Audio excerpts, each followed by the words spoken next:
Hey leader, and welcome to episode number 353 of the L3 Leadership Podcast, where we are obsessed with helping you grow to your maximum potential and to maximize the impact of your leadership.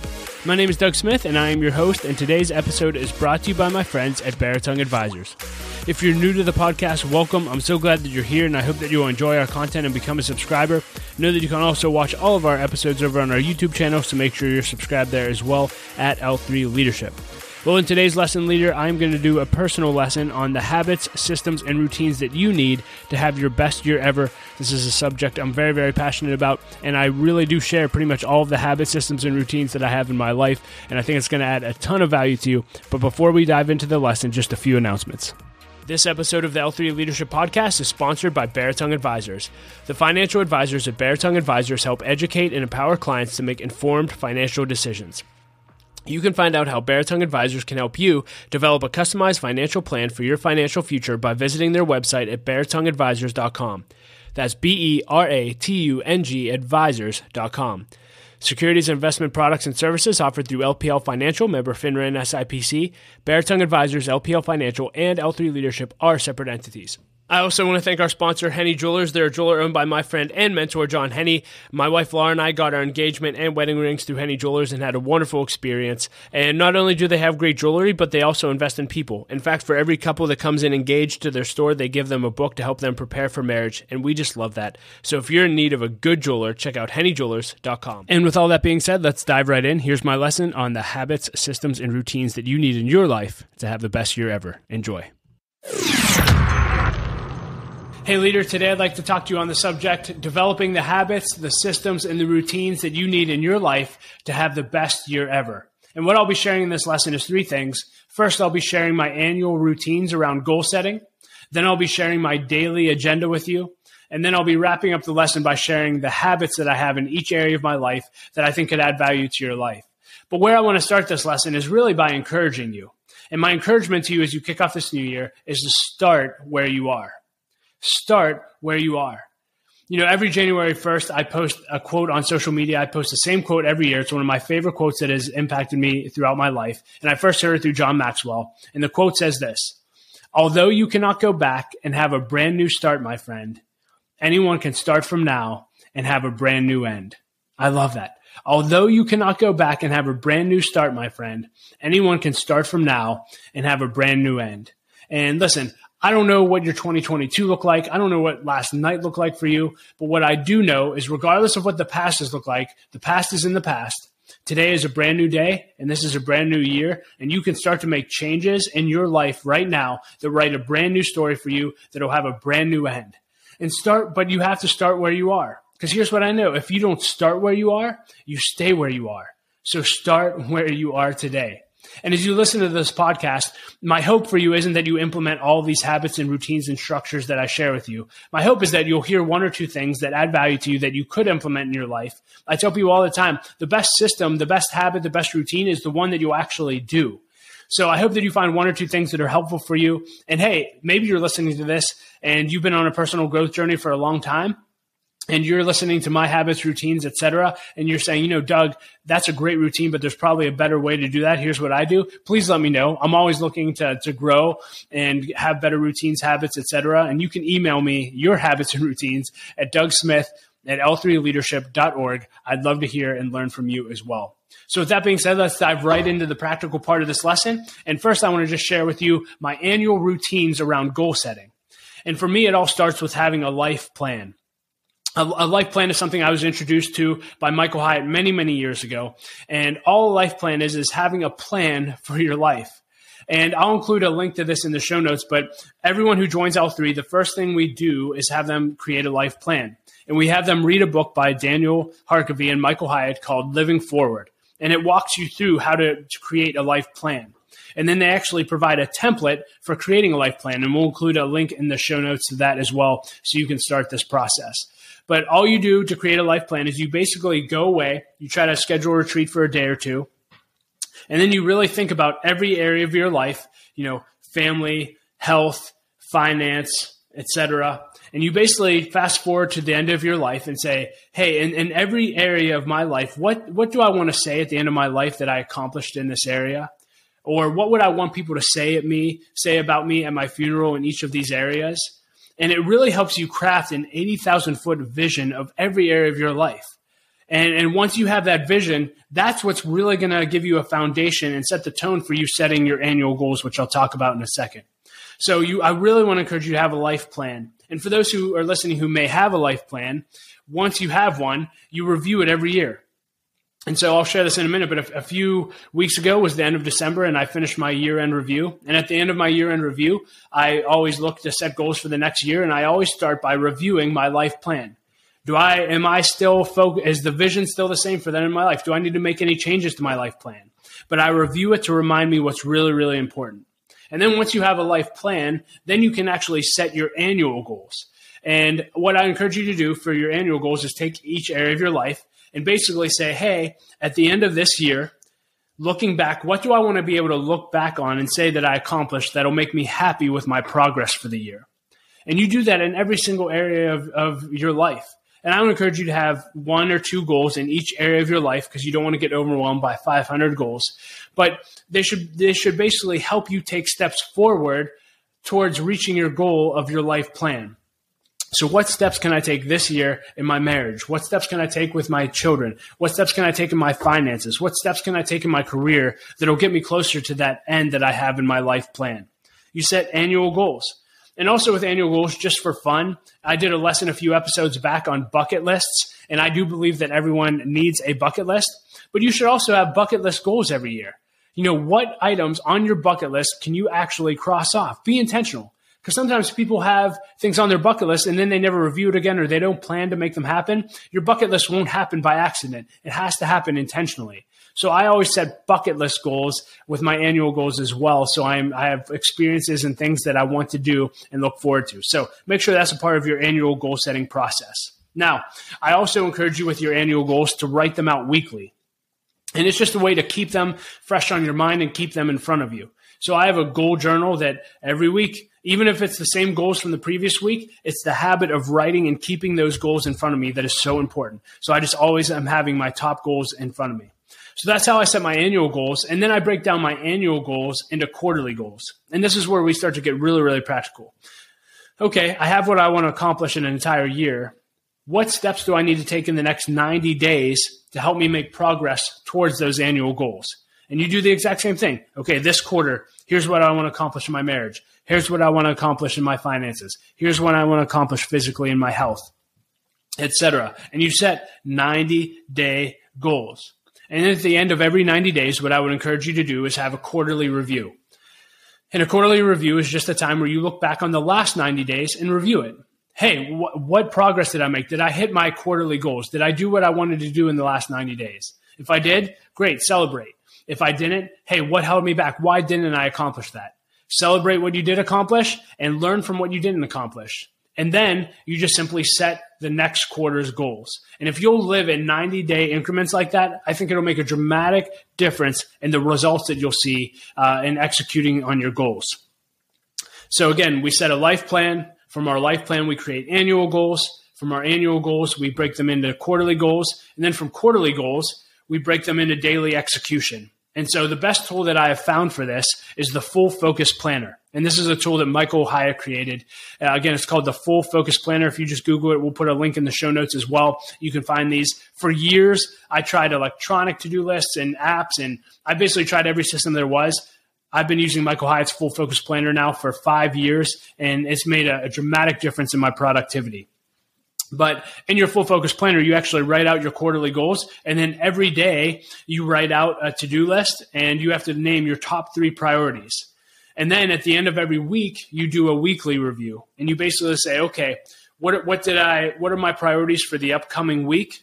What did I miss last week that I need to put on this week's agenda? And what are my priorities for the week? So again, when it comes to daily execution, this really, really helps you.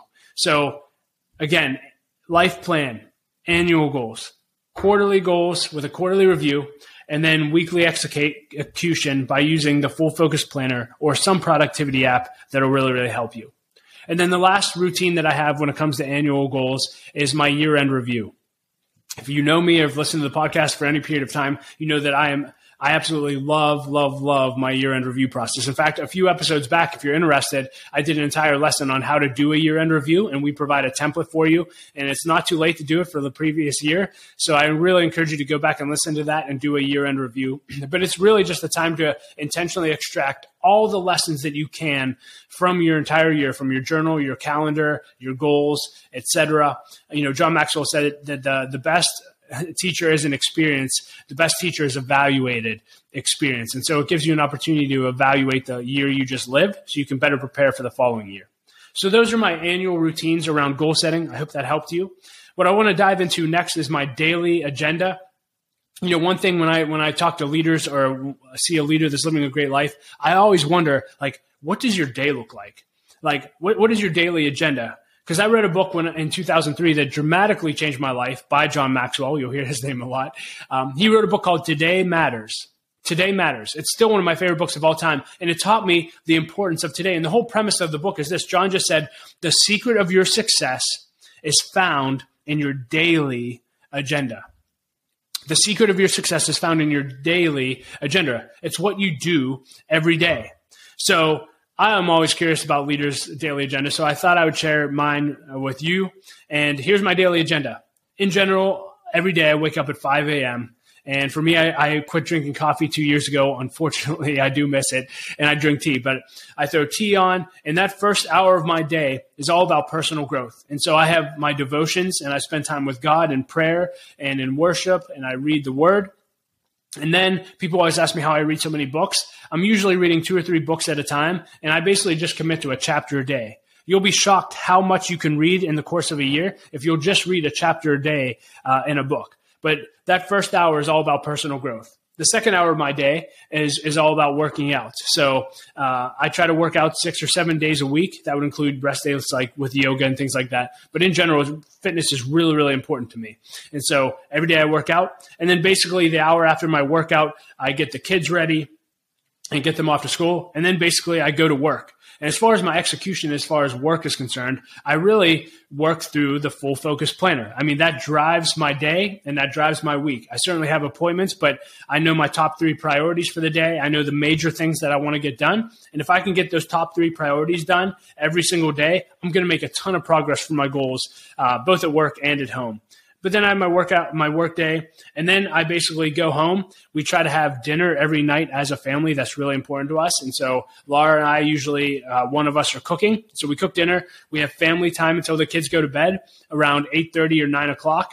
And then after that, if we're not passed out in our bed, Laura and I try to stay up and just talk and just have time together. And then we go to bed. So that's our daily agenda. Very, very simple, but maybe that'll help you because I think routines are very, very important. And so if you don't have some sort of routine that's pretty consistent in your daily agenda, I really encourage you to think through what would an ideal daily agenda look like for you. I can't answer that, but you need to figure out what that looks like for you. So that's my daily agenda. And then the last thing I want to end the lesson with is just sharing with you different habits that I have in each area of my life that I thought would be helpful. The first area I wanted to share about is just personal growth. I mentioned earlier that I've been growing intentionally for 18 years in my life. And so I'm obsessed with personal growth. I loved it. It's a passion of mine. And so here's some things that I do to grow on a daily basis. One, and again, this isn't every day, but I'm a part of several mastermind groups. And I say it all the time that the biggest source of growth in my life has been mastermind groups. And they're just groups of 6 to 12 leaders that meet on a consistent basis for at least 1 year in order to hold each other accountable and to do life together. And being a part of a group where you have access to 12 or 13 other leaders, minds, networks, advice, etc., has been so beneficial. And we say it all the time at L3 that we want every leader in a mastermind group to be fully known, fully loved, and fully challenged.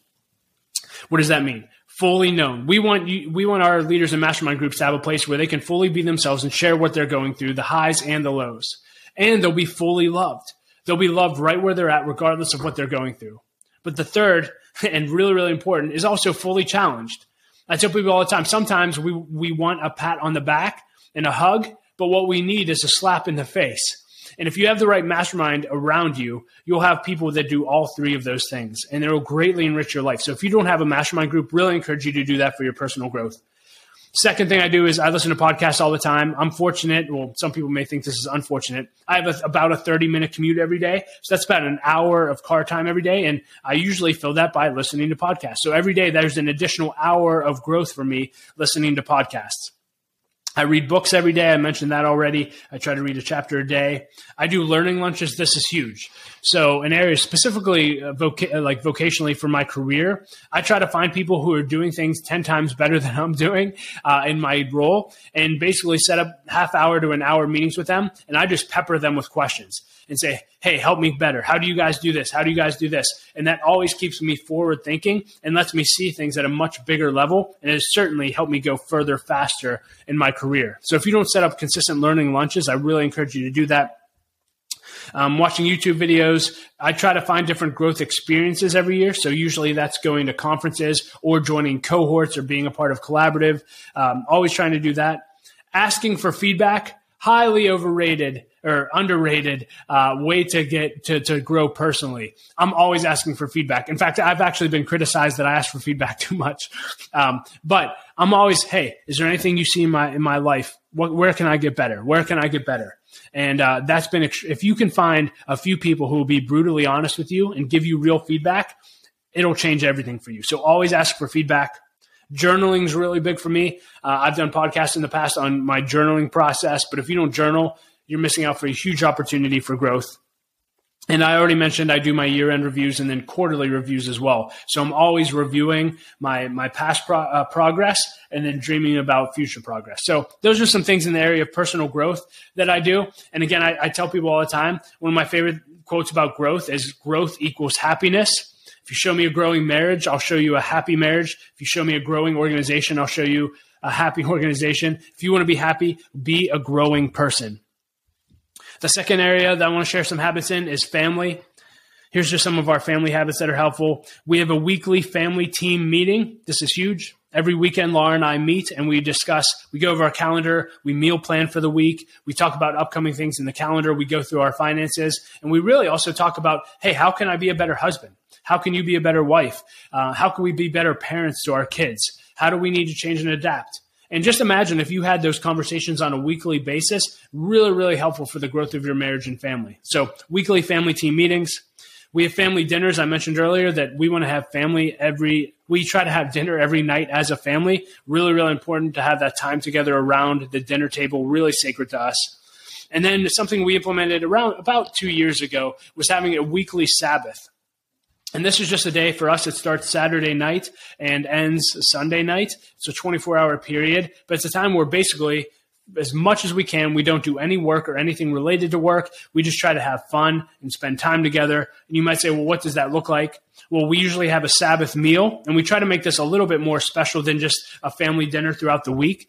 And so we'll actually, a lot of times we'll set the table or put out nice dishes and silverware, china, etc., and try to make it a little bit of a different meal than the other meals of the week. And we light candles for that as well. And then after our Sabbath dinner, I usually grab my Bible and just share some kind of lesson. And the way I share lessons with our kids is I really think through, for Laura and I, hey, what values do we want our kids to have, or what do we think they need taught this week? And then we're just trying to find a biblical example of that and then teach that. And then we have discussions around that. And that's been really, really awesome. And it's been great to see our kids react to that, which has been great. Then after dinner, we usually do movie and dessert, which is a lot of fun. And again, we just try to spend time resting. And really, we just spend time planning the next day. What could we do that would just be so much fun? Do you guys want to go to this place or that place? And we just try to make it as fun as possible. So those are some family habits. Physically, I mentioned that I love fitness. I tell people all the time that with fitness, the best workout is the one that you'll actually do. So that could really, really help you. If you have struggled with fitness in the past, it may just be because you haven't found something that you love, love, love. For me, I love working out at home. I love doing Beachbody workouts or riding the Peloton or running. So for me, I don't like going to the gym or CrossFit or any of these things. For me, I want to get it done quickly and at home, and have really enjoyed being told what to do through programs such as Beachbody, Peloton, etc. Other quote I just thought I would share when it comes to physical fitness and health is Tony Robbins said this, and it really impacted me. But when it comes to nutrition, he said nothing tastes as good as fit feels. Nothing tastes as good as fit feels. And that's just a constant reminder to me when I want to eat something I shouldn't eat. Hey, this is not going to taste as good as it will me feeling fit. So I hope that those quotes inspire you. As far as my routines and habits when it comes to physical fitness, I had mentioned I try to work out 6 to 7 days a week. Right now, I'm doing a hybrid of Beachbody's program, 6 weeks of the work, and Body Beast, 2 great workouts. But usually I try to do 3 or 4 days of lifting, 2 or 3 days of cardio, and then usually a day of yoga. And that's pretty much what my routine looks like there. Something I've been implementing over the past few months that I've actually really enjoyed is every morning I also take at the end of my shower, I take a 3-minute cold shower, which is crazy at first. But I have noticed it made a difference. And if you want to study, you can just research the benefits of taking cold showers. A lot of research out there. I've been experimenting over the last month with intermittent fasting. So far, I'm seeing really great results in a lot of areas. So that's something I'm experimenting with. I also have accountability built in. Me and my friend TJ, if you're listening to this, shout out to TJ. But we text each other every day. Hey, here's my workout of the day. What was yours? If we didn't work out, we tell them why. And we just try to hold each other accountable. That's been really, really helpful. And then I also try to have some kind of annual challenge. And so that could be, hey, I want to run a marathon this year. Or, hey, I want to do a triathlon. No matter what it is, try to have some kind of annual challenge each year. And I think that'll really help. So that's physical fitness. Then when it comes to finances, I've shared on this before, but you need to have a vision and a plan for your finances. For a long time and still, we love Dave Ramsey, and we'd encourage you to go through Financial Peace University. Huge, and it'll really give you a vision for your finances long term. And then secondly, I would encourage you, this is a habit for us. We got a financial advisor. Shout out to Ryan Walzak out there. And we meet with him twice a year. And it's having a financial coach in your corner, and that's been extremely helpful for us. And we're very, very grateful. But I really encourage you to have the habit of meeting with a financial advisor. We review our finances weekly as a part of our family team meeting. That's been great. And then lastly, when it comes to generosity, we've been consistently giving basically like our whole lives. Have been giving at least 10% of our income away, if not more, every year. And we've been really just trying to pray through getting stretched on the generosity front. So, hey, above 10%, what else could we give? Could we get to 20% one day? Could we get to, that's extreme, but Rick Warren gives 90% of his income away. Like, that's pretty amazing. What if we could be in a position where we're that generous? So generosity is a habit in our household. Work, as far as work habits, I love the EOS operating system from a book called from a guy named Gino Wickman. Gino Wickman wrote a book called Traction. That's an absolute game changer, and it really helps you think through how to run an organization, and they give you the systems that you actually need to run the organization. So if you've never read Traction and you're looking for a way to get a better handle on leading your organization, really encourage you to go through that. I use most of their systems, which again, I won't go through necessarily on this podcast. Go through the book, Traction. I do weekly one-on-ones with all of my direct reports. This is really important to me. On the relational side, I think it's really important. On the work accountability side, I think it's really important. And I just think those meetings are so important. We also do quarterly retreats with our teams. So every 90 days, similar to the quarterly reviews that we do personally that I shared, we also do that with our team. So our teams set quarterly goals, and every quarter we review. Hey, what was the last quarter like? What does the quarter ahead look like? And what issues are holding us back from achieving our goals? So those quarterly retreats have been huge. And then annual planning. Every single year we do a 2-day retreat, and we just try to plan our year, and that's been beneficial as well.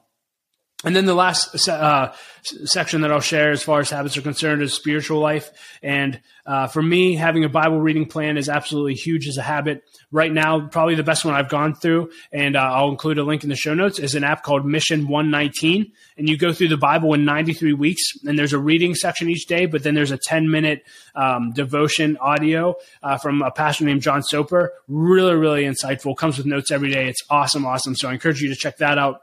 Prayer and fasting is a consistent habit in my life. And then I already mentioned giving and generosity. And so a lot was covered in those few minutes that we've been together. And again, hopefully you found 1 or 2 habits, systems, or routines that you can start to implement in your life to have a great year. As I mentioned, if you have any questions about this, or if you have a system that you think would be better than one that I shared, please let me know. I'm always looking to grow. And I really do hope that 2023 is the best year of your life. It's an honor to be involved with your life. Thank you for listening to the podcast. And if there's anything I can ever do to help you grow and develop or help you in life, please let me know. I'd love to help you any way I can. And I'll talk to you next episode. Hey leader, thank you so much for listening to my lesson on the habits, systems, and routines that you need in your life to have the best year ever. I really do hope it added value to your life, and I hope that you'll be able to implement one or two of them, and I also hope you have the best year ever. And you can find links to everything that I discussed in the show notes at l3leadership.org/353. Well, leader, it's a brand new year, and I tell you every episode that if you want to 10x your growth this year, you need to either launch or join an L3 Leadership Mastermind Group. Mastermind groups have been the greatest source of growth in my life over the last 7 years, and if you don't know what they are, they're just simply groups of 6 to 12 leaders that meet together on a consistent basis to help each other grow, hold each other accountable, and to do life together.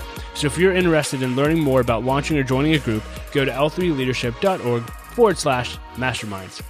And as always, I like to end every episode with a quote, and I'll quote Simon Sinek today. He said this. He said, "The joy of leadership comes from seeing others achieve more than they thought they were capable of." I love that, and that is so true. Well, leaders, we say it every episode, Laura and I love you, we believe in you, and don't quit. Keep leading. The world desperately needs your leadership. We'll talk to you next episode.